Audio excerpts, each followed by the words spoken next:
The silence was absolute. Even the dry leaves beneath their palms didn't make a sound. They lay flat against the earth, barely breathing, faces coated in dust and sweat.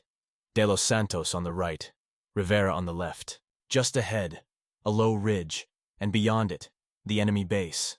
Not a camp, not a tent. A compound. Concrete walls, sandbags, gun emplacements. The heat radiated up from the ground. The air reeked of blood, scorched metal, and diesel. There were 3 of them. No radio, no air support, no eyes in the sky. Their request had been denied. Too deep, too dangerous, not a priority. But they went anyway, not for orders, for something heavier. They carried 3 rifles, 1 thermal monocular, a little water, and the night. They didn't know what would happen in the next 5 minutes. But they knew one thing. There was no turning back. Just crawling. On their bellies. Through fear. Toward hell. Under a sky dimmed by a pale desert moon, the mission took shape in silence. There were no last-minute briefings, no handshakes, no promises of support. Just 3 men, crouched over a scratched-up map on the tailgate of a supply truck that would drive away without waiting. Their orders weren't written. They existed only in looks, in memory, in the unspoken weight of experience. The terrain was harsh, the objective uncertain, and there was no one coming after them if it went wrong. They moved out just before midnight, dressed in dust-covered fatigues and stripped-down gear. Their packs were light. No room for extra anything. Each carried a carbine. One had a thermal monocular, another a packet of IR beacons, and the third held the only suppressed weapon in the group. No comms, no drone coverage, no eyes in the sky. The request had been denied. Too risky, too remote, too unstable. The 3 men moved anyway. The desert opened up before them like a wound. It was quiet and endless, littered with broken brush and patches of rock. Their boots made no sound in the sand. Every footfall was a calculation. Every breath was measured. Ahead lay a suspected ISIS logistics compound, deep in ungoverned territory. The intelligence had come from a fragment of intercepted chatter and an old aerial photo. Nothing verified, nothing recent. But the shape was there. Angled walls, defensive berms, a hard structure where no structure should be. Their task was to confirm it, and if possible, mark it. They walked for hours beneath a dead sky. No stars, no wind, just the hum of their own thoughts, and the soft creak of nylon gear shifting with movement. They didn't speak. The time for conversation had passed long ago. Their bodies moved by instinct now, by routine built from too many missions in too many places like this. The first sign of threat came just before 0300, a scorched piece of vehicle frame half buried near a drainage ditch, riddled with holes. A reminder. Others had passed this way, and not all had returned. They paused only briefly before continuing, shifting into lower stances, rifles angled toward the ridgelines. As they reached the forward slope of a shallow rise, the first man dropped flat, scanning the horizon through the thermal monocular. Heat signatures glowed faintly in the distance.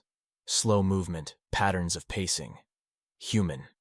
Guard rotations. Confirmed. There was something ahead. Real. Occupied. Likely fortified. They crawled the last 100 meters on their stomachs. The ground was jagged and dry, every inch covered in pebbles and thorn-like roots, dirt packed into their sleeves, their mouths, their eyes. The air grew thicker, hotter, as if the land itself held its breath. They stopped in the shadow of a broken boulder and studied the compound. The perimeter was guarded, though not heavily. Makeshift towers with sandbags, faded camouflage netting over the roof of a central building. A generator somewhere inside hummed low, breaking the silence at intervals. 2 technicals parked near a sidewall. One covered, the other mounted with a rusted gun. A small watchfire flickered on the eastern side, casting orange light on 3 figures sitting on crates. They took it all in quietly, committing it to memory. Every angle, every guard path, every opening and blind spot. They had no room for error, no backup if things turned. The enemy didn't know they were here, not yet, but it wouldn't take much. A slip, a glint, a noise. The sand shifted beneath their weight as they adjusted position. One of the men slowly pulled a strip of IR tape from his pocket and placed it against the flat of a nearby stone, setting it as a visual marker. No electronics, nothing traceable, only the old ways. The compound stretched wider than expected. Not a simple supply point. This was a hub, possibly for comms, arms movement, or regional command. No visible civilians, just fighters. Most of them alert. These weren't low-level recruits. Their gear was clean, weapons maintained. They were waiting for something. The three men waited longer. Hours passed. The cold crept in just before dawn. Their fingers stiffened around their rifles. Hunger and fatigue gnawed at the edge of focus, but they held still, watching, listening. By the time the first bird cried in the distance and the eastern sky began to shift from black to deep blue, they had their answer. The compound was active. The threat was real, and what they carried back, or failed to, would determine what happened next for dozens of others waiting beyond the horizon. They exfiltrated in silence, crawling until it was safe to rise. Their backs ached, their knees burned, but none of them looked back. The mission was far from over. The hard part hadn't even begun. They moved before the light fully broke the horizon, using the last breath of night to put distance between themselves and the outer edge of the compound. The terrain was flat at first, dust, sand, and low shrubs, but it changed quickly. Shallow gullies cut into the earth like scars, and jagged outcroppings began to rise from the ground like broken bones. The three men kept low, navigating the folds of the land with the careful, practiced rhythm of those who had done this before. Every contour was a potential hiding spot, every dip a chance to vanish, every rise a risk. They did not speak. Their movements were measured, fluid, rehearsed. Each step was placed with care, each halt a shared understanding. One man took point, scanning with the thermal monocular between every movement. The second covered the flank, occasionally glancing back to check for signs of a tail. The third moved with the responsibility of their limited gear, marking equipment, the only satellite beacon they dared carry, and the encrypted logbook that recorded their path. They were three shadows on the landscape, tracing a line through ground that was not theirs. The sun came up slowly, spilling pale gold over the desert. It didn't warm them. It only made everything clearer, more exposed. The enemy compound now lay behind them, marked in memory and coordinates. Their next move was to approach from the far side, to find elevation, to confirm back routes, to set a final point for the strike. It required proximity. They had to get close. They circled wide, using a dry wadi as natural cover. The wadi cut deep through the earth, shallow enough to walk in, narrow enough to hide in. The sides were steep and brittle, threatening collapse if stepped wrong. Animal bones lay half buried in the silt. Occasionally they passed burnt-out remnants of tires, shreds of canvas, evidence that this path had been used before, by others who either succeeded or did not. After an hour of movement, they reached a narrow split in the wadi that sloped gently upward toward a ridge. From there, they would have a vantage point. The approach required crawling. Slow, painful, inch-by-inch progress. The sun had begun to climb. Time was slipping. Heat settled into their gear like weight, soaking through the fabric, turning their skin raw beneath the plates. Sweat stung their eyes. They didn't stop. At the ridge, they paused. The rise was just enough to observe the rear of the compound through a natural frame in the rock, like a sniper's window. They dropped to their stomachs again, positioning themselves so that only the smallest portions of their heads and scopes were exposed. What they saw confirmed the worst. A convoy had arrived. 6 vehicles, 3 technicals, 1 troop carrier, 2 box trucks, fighters offloaded quickly, disciplined, moving in groups. Some wore mixed civilian and tactical clothing. Others had full desert fatigues. They moved crates from the trucks into the main structure, working fast and with clear purpose. A command figure emerged, taller, surrounded by 2 bodyguards. He spoke with urgency, pointing toward the perimeter, then back at a set of satellite dishes mounted on the roof. Communications equipment, possibly command and control. They photographed what they could. No flashes, no sound. Just frames, captured through optics and stored on encrypted drives. The importance of the site had just multiplied. What was once a suspected supply hub now looked more like a command node. They backed off the ridge slowly, careful not to kick loose any stones. The wind had begun to pick up, whispering across the rock. Small things moved, dust, insects, grains of grit. The land seemed to listen. Continuing the approach now meant moving across open ground. No more natural cover, only scattered rocks and shallow depressions. They went belly down again, crawling over blistered earth, pressing their bodies flat. 100 meters, then 80, then 50. The smell of oil and sweat and gunpowder hung in the air. They were close enough now to see details: scratched paint on metal doors, grease on boot soles, flies buzzing in the heat. At 30 meters, the lead man stopped. A wire. Thin, low, almost invisible in daylight. A tripline. Connected not to explosives, but a signal device. Crude, but effective. Set to alert the guard tower. Maybe trigger a flare or noise. The path they had chosen had been used before and secured. They had no doubt that other lines were waiting. They traced a route around it. 10 meters to the left, where natural debris formed a screen. There they lay still, breathing through grit and cloth, listening to the murmurs of men just beyond the wall. They could hear the scrape of boots, the slap of magazines being loaded, the occasional burst of laughter that sounded too sharp, too tense. No one relaxed here, not even the enemy. The final stage of approach required patience. There was no schedule, no promise of window. They waited as the sun climbed higher, draining strength. Their uniforms stuck to their skin, soaked in sweat and sand. Muscles cramped, eyes blinked grit. But they did not shift. Any movement would reflect. Any movement would kill. After what felt like hours, a brief opportunity came. A patrol walked the wrong direction. A moment of inattention. The three men shifted forward another 10 meters and stopped behind a collapsed stack of crates near a vehicle bay. From here, the structure loomed. They could see a small door in the side wall, ajar. No one near. No cameras. Just a narrow slice of shadow. They held, waiting for the next cue. Their breath slowed. Their minds narrowed. The world shrank to noise, light, heat, and instinct. The moment was near, but nothing was certain. The silence between them grew heavier, the closer they came to the compound wall. Their crawl had slowed to a near halt. Each inch gained with the weight of calculation. The small door in the wall remained slightly ajar, unmoving, untouched, as if beckoning without promise.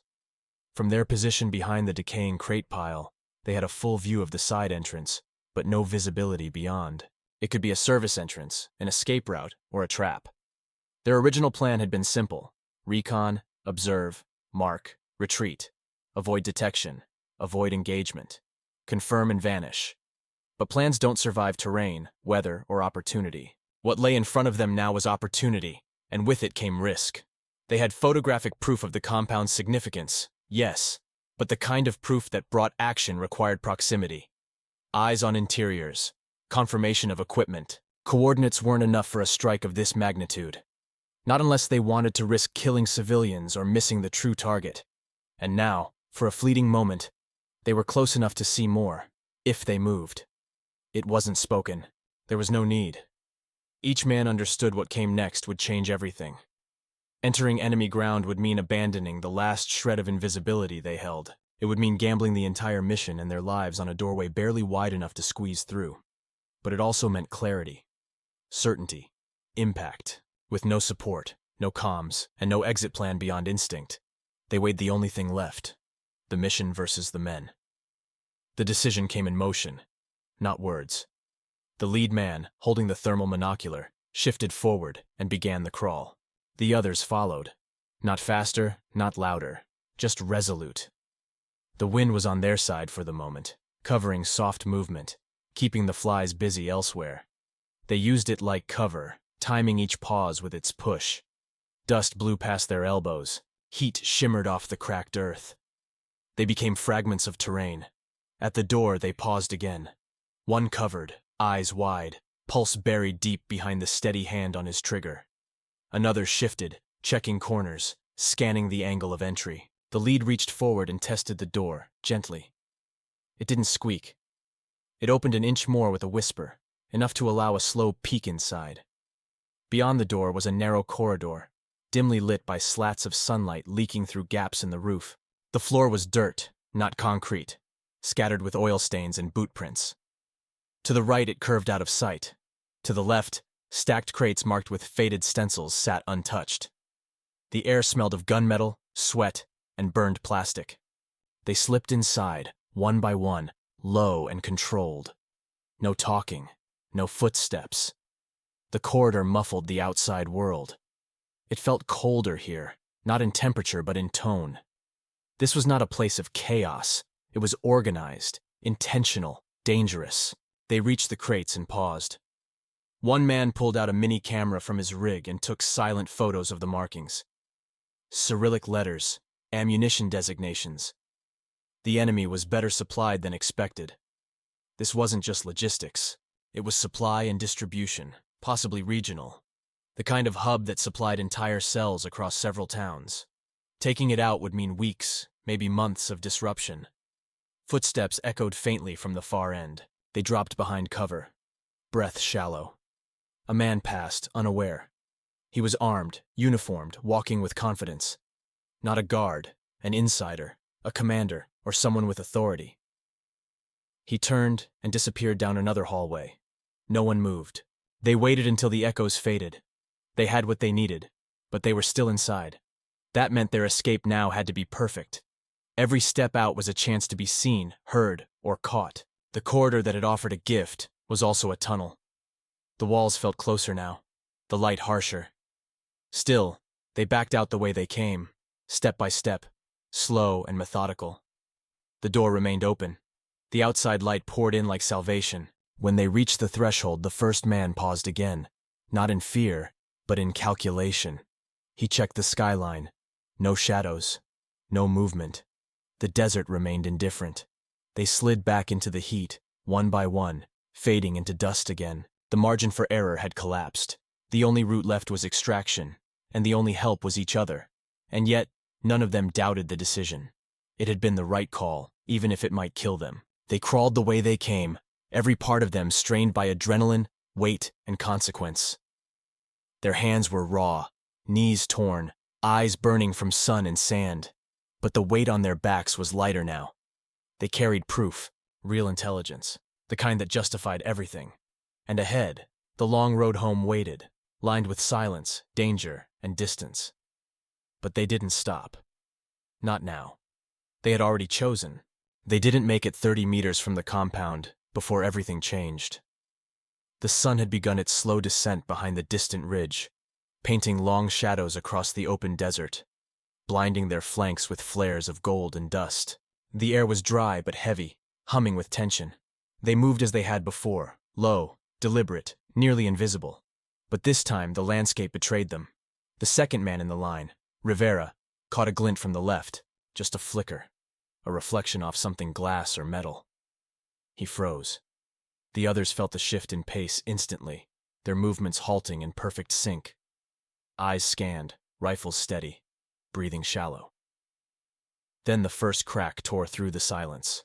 The sound of the bullet reached them a split second after impact. It struck just beyond Rivera's right shoulder, chipping a stone and sending fragments of rock into the air. They scattered immediately, rolling toward the nearest cover, which was barely adequate, a shallow depression, no deeper than a body width. Dust exploded around them as another shot followed, this time tighter, more deliberate. There was no warning, no shout, no rally, just contact. From the left flank, a group of 3 enemy fighters emerged, sprinting low along a dry embankment. They were fast, communicating in sharp bursts of native dialect, cutting toward the team's previous route. Suppressive fire from one of them raked the area, kicking up dirt in a wild arc. The suppressed carbine in Reyes's hands responded in tight bursts, each shot intentional, each one fired from prone position with elbows braced against rock. He clipped one of them through the upper chest. The man crumpled sideways, rolling out of view. The others kept coming. De Los Santos, closest to the right side of the depression, lobbed a smoke canister toward a broken rise of earth. It hissed to life, forming a wall of gray vapor. It bought seconds, maybe less. In that time, Rivera shifted to flank the incoming fighters, pivoting through the smoke, ignoring the pain in his side where a fragment of rock had sliced through his plate carrier. His weapon rose, and he fired at movement just outside the cloud. The fight was close, almost too close. One of the enemy fired blind through the smoke, bullets passing just above De Los Santos's head. The team knew the terrain offered no real escape. The only advantage they had now was familiarity with improvisation and the knowledge that hesitation meant death. From the rear, more movement. Another 2 enemies were trying to circle. Reyes rolled into a new position, scanning across the barren stretch. One of the figures rose to throw a grenade. Reyes took the shot. The enemy dropped mid-motion, and the grenade rolled harmlessly down the slope, exploding in the sand with a muffled thump. The concussion kicked dust into the air and left a ringing in their ears.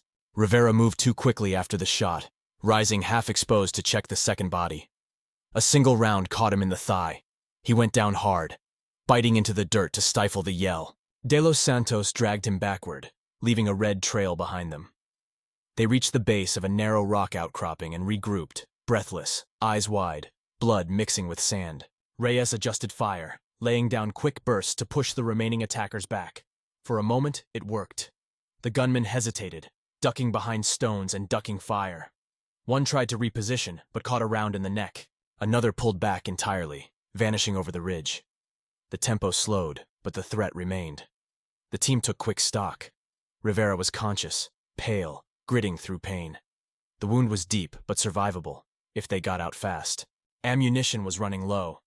Reyes had 1 full mag left. De Los Santos had 2, maybe less. The suppressed rifle was heating up, accuracy slipping. Time was bleeding out with every minute. Then came the distant sound of an engine. Small, high-pitched, getting closer. A dirt bike. Maybe 2. Scouts, most likely. Armed. Fast. Meant to finish what the ambush had started. The smoke was gone now. The cover was thinning. The choice was clear.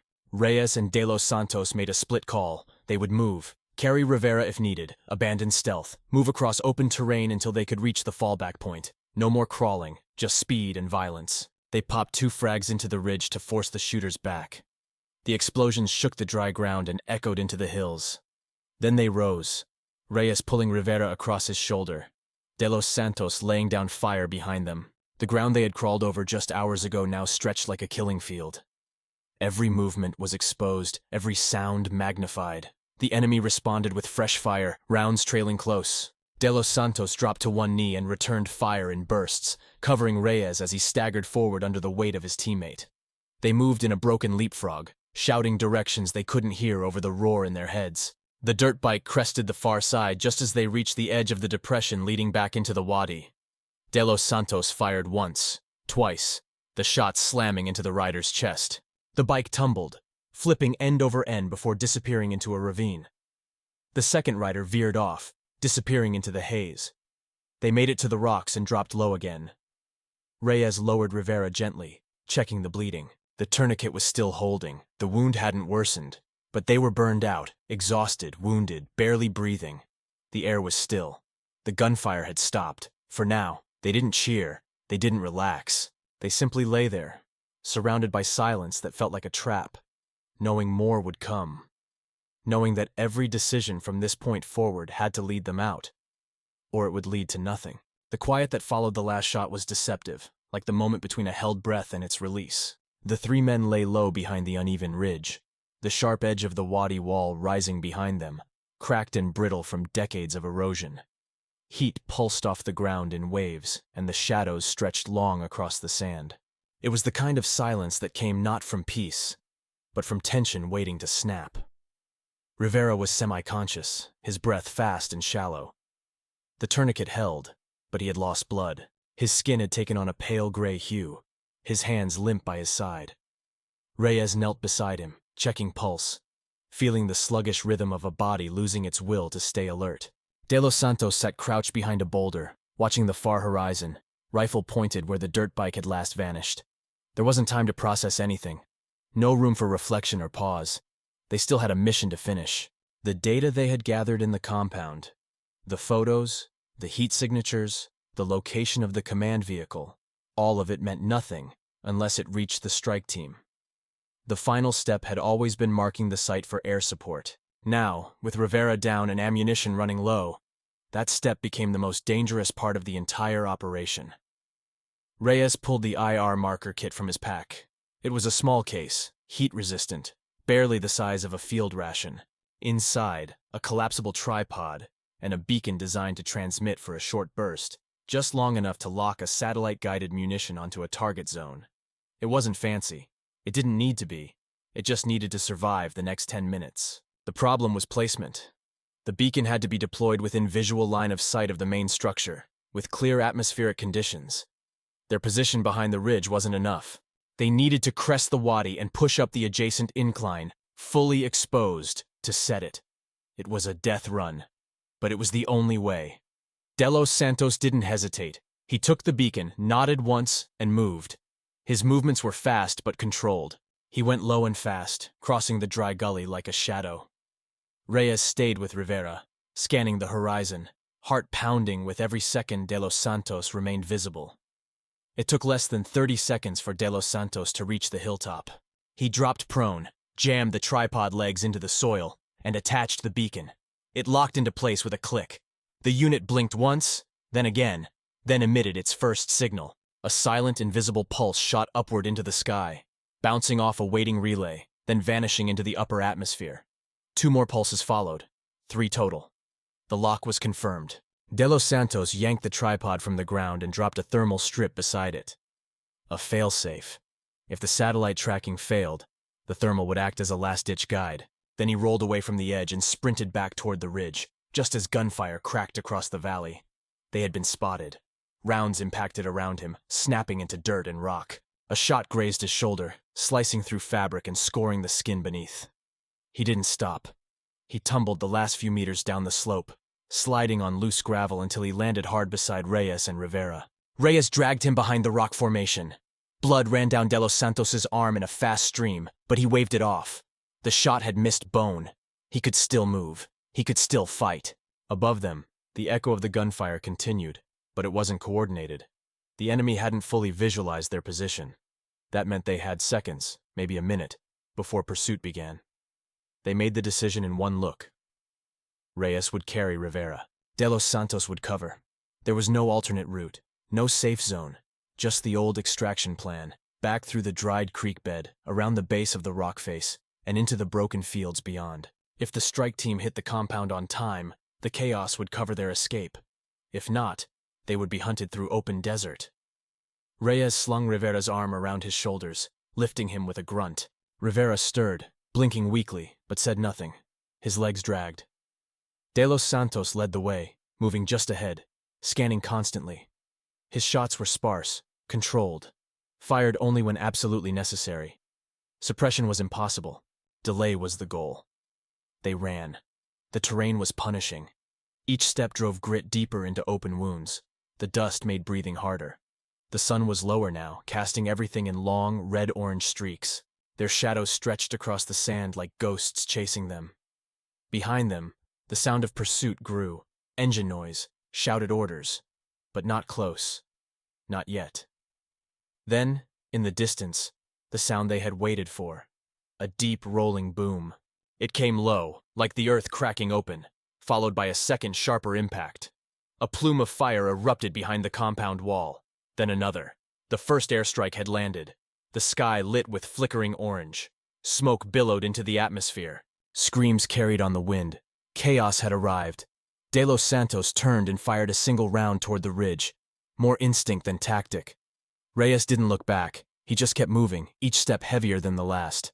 Rivera was silent again, unconscious or close to it. They didn't stop moving until the smoke covered the sun and the echoes faded into distance. And when they finally paused, somewhere beyond the reach of enemy rifles, Reyes dropped to his knees, letting Rivera down gently. De Los Santos collapsed beside them, rifle across his lap, chest rising and falling in heavy waves. The beacon had done its job. Now, all that remained was to live long enough for the rest to matter. They remained low in the shallow depression for a long time after the airstrikes ended, the dust still hanging in the air like a curtain, gritty and dry, turning the late afternoon light into a dull, sickly haze. The shockwaves had rattled everything. Even from the distance they'd managed to put between themselves and the target, the force had made the ground tremble beneath their bodies.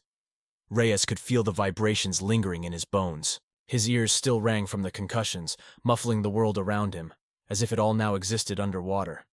Rivera had slipped into unconsciousness again. His breathing was shallow, but steady enough to keep them from moving in panic. De Los Santos was bleeding from his shoulder and limped slightly, but remained alert, his eyes darting across the landscape, expecting the pursuit that never came. It was as if the world had been stunned by the fire from above. Or perhaps the enemy had retreated, overwhelmed or decimated. Or perhaps they waited, watching, calculating when to strike again. Reyes checked the beacon data on the encrypted slate. The signal had been received. Coordinates verified. The precision of the impact suggested full confirmation. The compound was gone, or at least no longer operational. There would be no second run.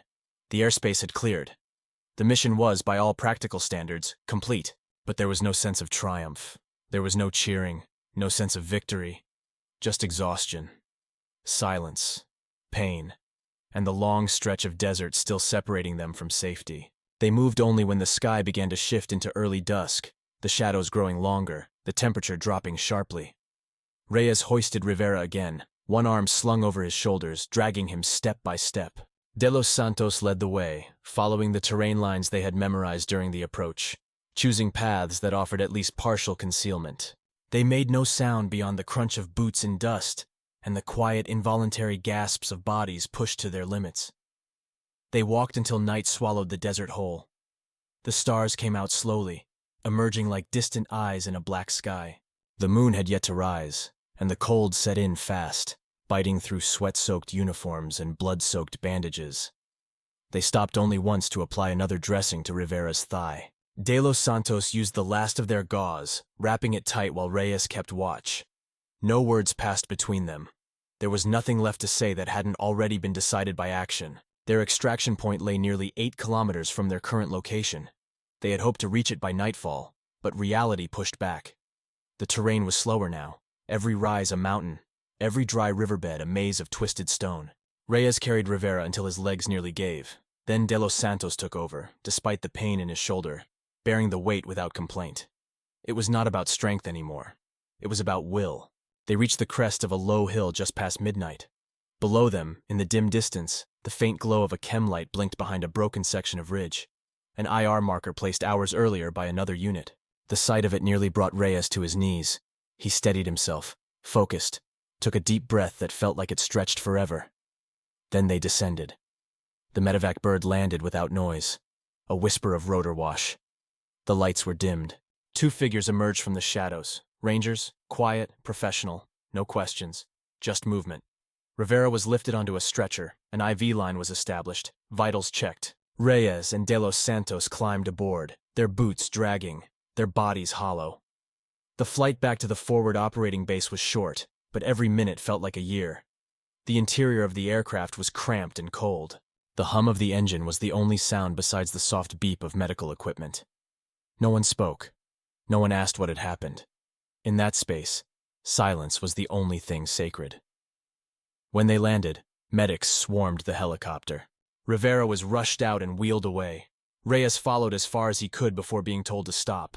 De Los Santos was escorted to the infirmary, his blood loss now apparent in the slow way he walked, the way his hands trembled even when still. The debriefing happened in fragments over the next 2 days. What they had seen, what they had done, the photos, the recordings, the beacon logs, all collected, all processed. Official language was used, operational terms. Confirmation of objective neutralization, enemy KIA, no civilian presence, success. The mission was labeled low visibility, Tier 2 priority. No public acknowledgement, no formal commendation. They returned to their unit with little ceremony. No one clapped, no one saluted. They were given time to rest. Medical clearances, clean gear, fresh boots. The faces around them remained unchanged, the war indifferent to their absence. Others had rotated in, ready for their own long nights, their own cold crawls, their own missions without names. Reyes sat outside the barracks on the 3rd night, watching the wind shift patterns in the sand. He couldn't stop seeing the fireball that had swallowed the compound, couldn't forget the weight of Rivera across his shoulders, couldn't explain the silence inside his chest. De Los Santos walked past him once and stopped. They exchanged a glance. Nothing more. Just the kind of look that said everything. They had gone in with 3. They had come back with 3. That was all that mattered. And everything else, they left out there in the sand.